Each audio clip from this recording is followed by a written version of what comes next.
Good morning, Internet. It is another beautiful morning here in lovely Las Vegas, Nevada.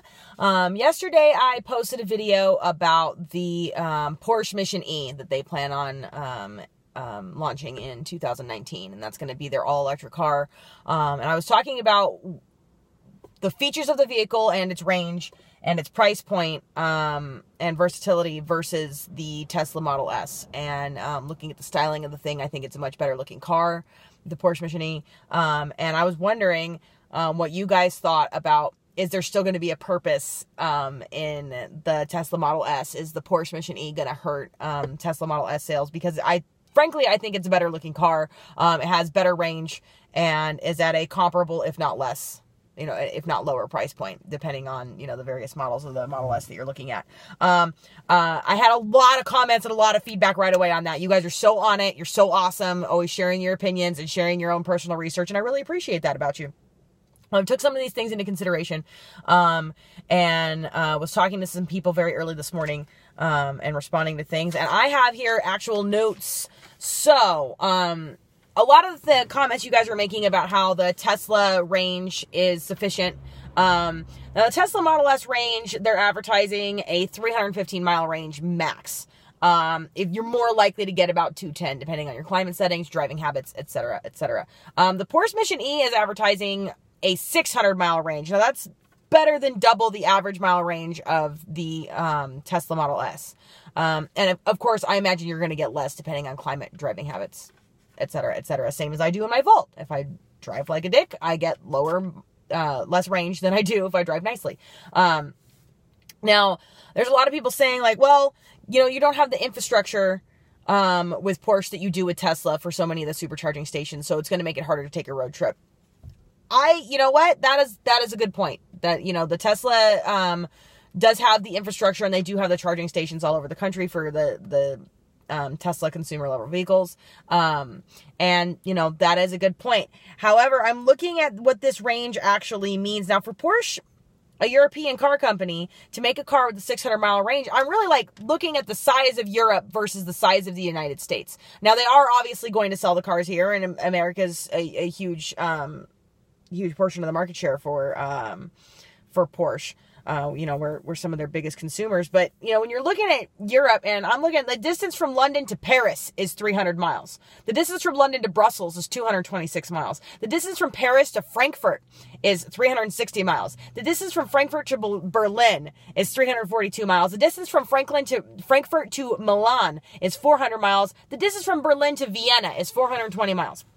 Those are just some major cities that you could travel in between and see everything in between, and that are, across borders, across countries. We're talking France, we're talking England, we're talking, Germany, all over the place in Europe, and Italy, and all, all of these places that you could go on a single charge in the Porsche Mission E that you couldn't go. You can't go Frankfurt to Berlin, 342 miles, under best conditions in a Tesla Model S. You can't do it on a single charge. You would have to stop and recharge. So, looking at that range, it's a pretty meaningful range in Europe. It's also a significant range for somebody like me in the United States. Now, I do road trip often. I live far away from all of my relatives. Not that I have very many relatives. I don't have a big family. But the two road trips that I make the most often, I live in Las Vegas, are Vegas to Reno, where one of my sisters and my dad live.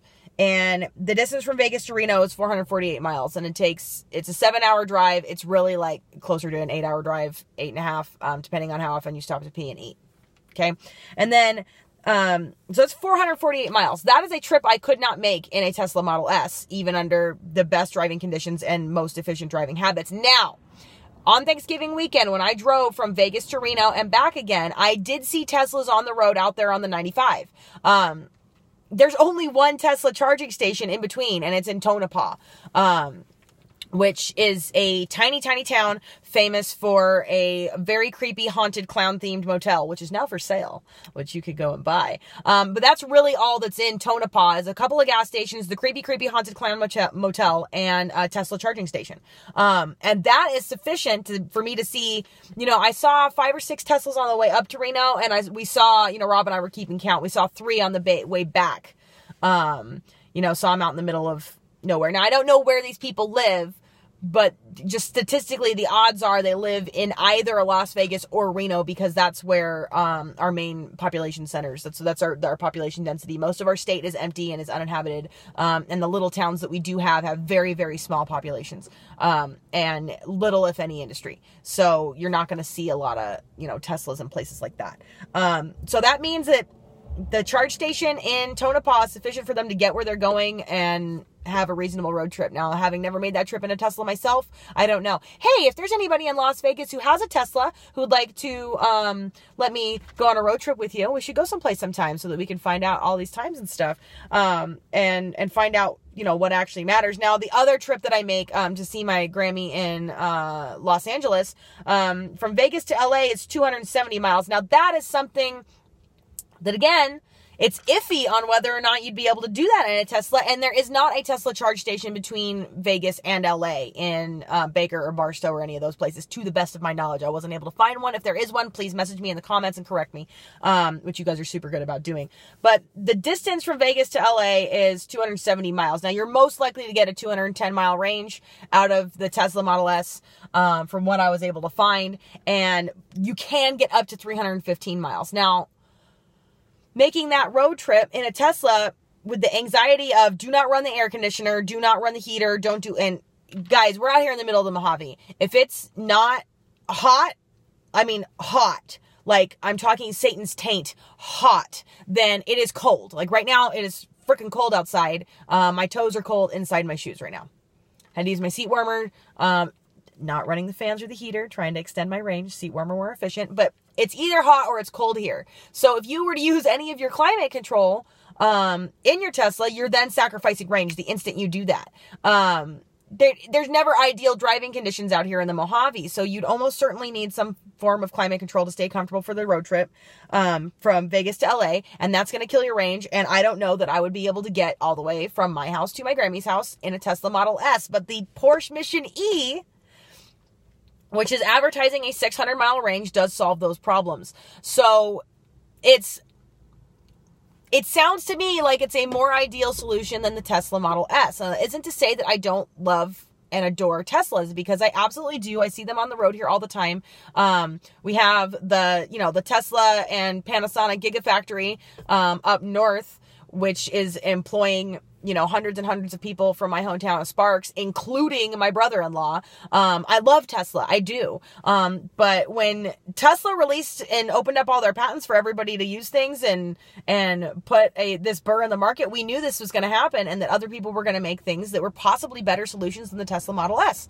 I heard a lot of what you guys were saying about the Roadster, and its price point. The price point is ridiculous. It's almost, $200,000, $250,000 if you want the first 200, I can't remember. The first set of Roadsters are going to be $250,000. That's not the same price point as the Porsche Mission E, around 80 grand, or the Tesla Model S, which ranges from, 80 to grand all the way up to 120, depending on where you buy it and what you buy it with. How new it is, whether or not it's used, all that stuff. I've seen prices on the Model S vary widely, but hovering in Las Vegas right around 100 grand. So, for 20 grand less than that in the Porsche Mission E, you got that 600-mile range. It's got better than double the range of the Tesla Model S. And when you're looking at the size of Europe and the size of America, you're going to get a lot more out of it in Europe for sure. It's going to be pretty rare that a European drives 600 miles in a day. About the farthest I can drive in a day really is the distance from Vegas to Reno, is that 448, that 450 mile range.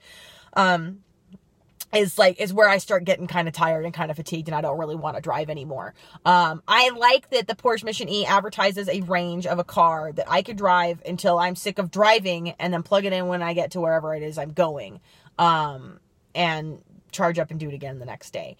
That is what I find so interesting about the Porsche Mission E. You guys have given me a lot to think about in the comments, and I really, really appreciate it. I don't know if you noticed, but right now it's Thursday. On Monday, I'm really perky and I'm pretty spunky because I've rested up a little bit over, the half day off that I have over the weekend. And by the end of the week, I get pretty run down and exhausted with all the things I have going on, and I have more than one job, and it's a little nutty. But having this to look forward to, this back and forth to look forward to with you guys every day, it keeps me going, and it provides me with a constant source of intellectual engagement and challenge in a way that I have come to really adore and appreciate, and I really love you guys for it. So let me try something new here.